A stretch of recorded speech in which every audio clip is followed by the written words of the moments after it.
All right, cut one. Welcome to Brad's house, guys. And as you guys can see behind me, I got a bunch of good things. A bunch of boxes. Everybody loves boxes, and we got a whole shit pot of boxes.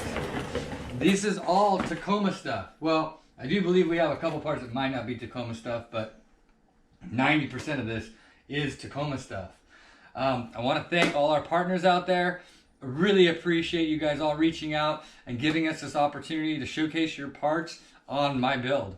For number one, that is right there, TCS, which is the Torque Converter Shop in Havasu, California. Our good guys at TCS sent us over a torque converter. I went ahead and opened it up because they gave us special shirts for Gary. We'll have to show you guys Gary's shirts. But the good guys over there, you guys can all call Alan, he's the owner. And if you have anything you need from off-roading to drag racing to anything, they do not only torque converters, but they do axle shafts and input and output shafts for the transmission. So these guys supplied us with our torque converter. It's a big old dog. It's not like a little one. She's a big heavy duty multi-bolt torque converter. And that's what's gonna spin those big old tires that we're gonna put on this thing. So thank you guys over there at the Torque Converter Shop.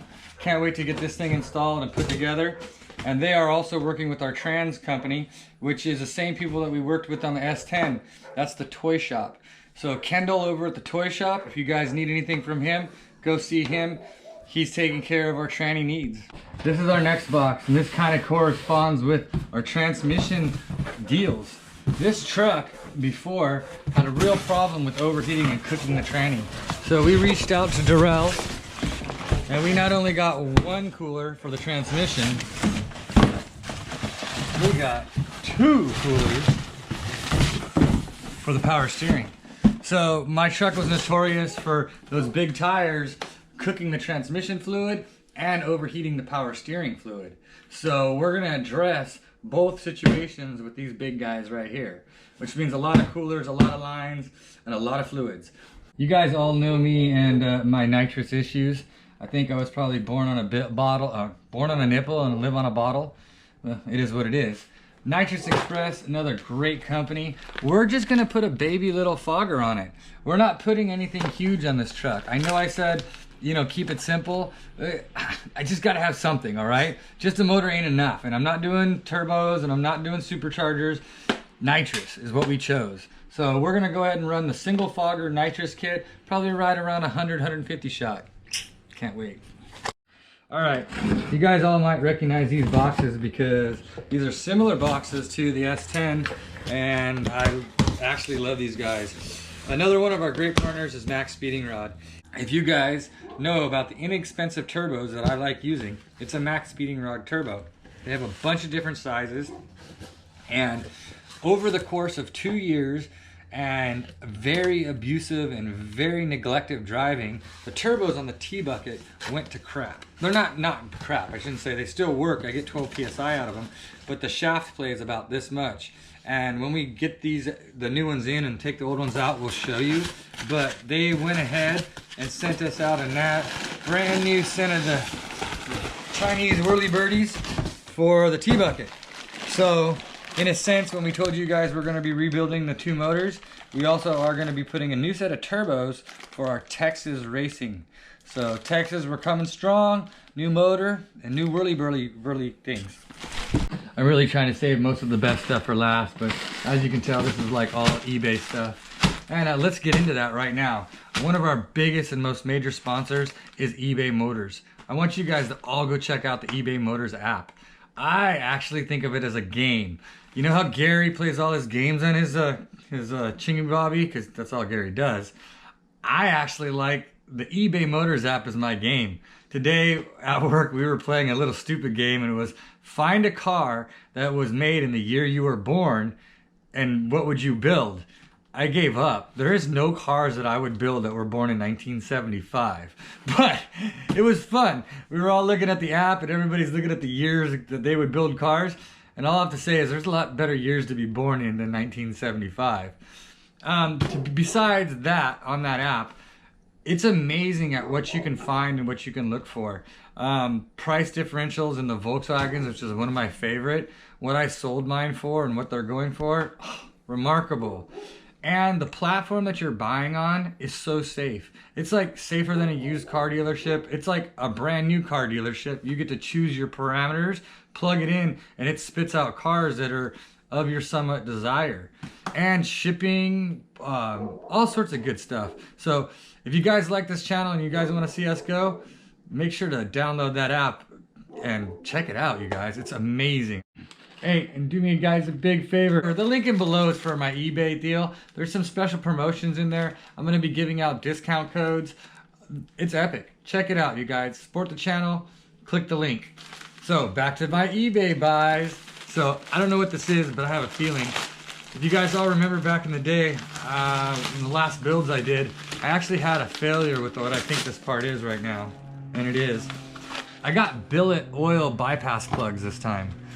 Those come in plastic. If you know in GM, there it is. It's called a barbell. And I bought these in billet this time.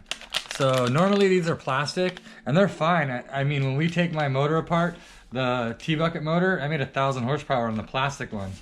But this time around, and you guys can comment below because I'd actually like to hear back if anybody had any issues with the billet ones versus the plastic ones. I bought the parts for those motors we're building. So that's why you're seeing doubles of everything. So there's 2 motors, or we are building 3, but there's 2. So I ordered this because one of ours was messed up. This is the cushion mount, and this is a factory engine cushion mount for a Tacoma. And again, what I said I wanted to run these is because if they ever go bad, we can go to AutoZone and get them. But for some reason, the threads on the one in the car was no good. And if you guys go back to the video, I was talking about a centering pin. That's the centering pin that I ground off for that sleeve to fit on. So, ordered them out, super cheap, eBay. I want to say it was 25 bucks. So, thank you guys. All right, guys, you're gonna love this one because I got a kick out of it. I'm cheap and I buy a lot of things used. And another good thing about used stuff on eBay. Well, I ordered this because it said Camaro Oil Pan. And I was like, cool, I need a Camaro Oil Pan. And this has it. Well, what I didn't realize, whoever ordered the oil pan that came in this box, oiled it for, and why don't you take a look at that label down there on that side. So, some obvious solid person with a solid car ordered it for their LS swap. And what they did is they bought an LS motor that was for a Camaro and they needed to put it in their Z. So they put the Camaro oil pan back in where the Z is.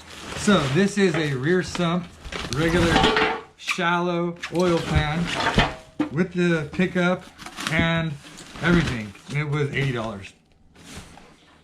So like I said, funny thing about the oil pan, somebody ordered a Sickie LS conversion oil pan for their skid car, you know, their wall tapper, and sent me their Camaro pan. So thank you, Wall Tappers of America. So final but last but not least, and kind of like the hot boy of every boy, is our wheels, you guys. Raceline, I want to really thank you guys. You knocked it out of the park.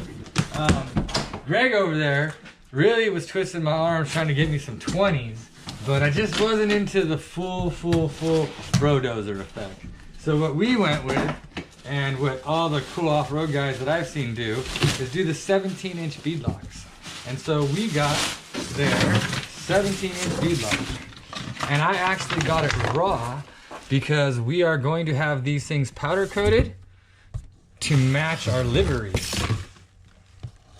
So the little boxes over here, if you guys want to see, is the ring. This ring right here sandwiches the tire on so that the tire is sandwiched in between here and here and it can't come off in off-roading. Also a very beautiful design, sunk in. If you go look, like we'll look at the ones that mine are sticking out, the bolts. All these bolts are gonna sit flush. So thank you, Raceline. Thank you, Greg. I do want to show you one little thing. These are the tire size that we're running. We've reached out to a few companies. We're trying to find where we can get the best product for our bang for our buck. But the 40 by 13.5 by 17 is the tire size we're going for. That's what everybody asked in the comments. But I love these Gladiators. They're a great tire. You know, that's what we're going for. We're going for a 40 by 13.5 by 17. And that's pretty much it. So that's what we have today. As you guys all know, it's time and money. We've got parts on order and we have parts coming in. So we do got a lot more things to release to you guys. It's just gonna take a little bit of time. As fast as I could clap my hands, I wish they would come. That's not the case. Bear with us. We're not gonna draw this out forever, but we are gonna get this done in a timely manner. Shocks, tires, internal parts of the motor, and some interior seats and steering wheel and stuff. That's about all we have left on the list of final checking off. But all you guys watching is making it happen. I really appreciate it. All the subscribers, all the followers. I mean, my goals this year is to hit that 100K. It's epic. It wouldn't be without you guys. Make sure you guys share. Make sure you guys like. Tell your friends. Help me get to that 100K. Let's do this.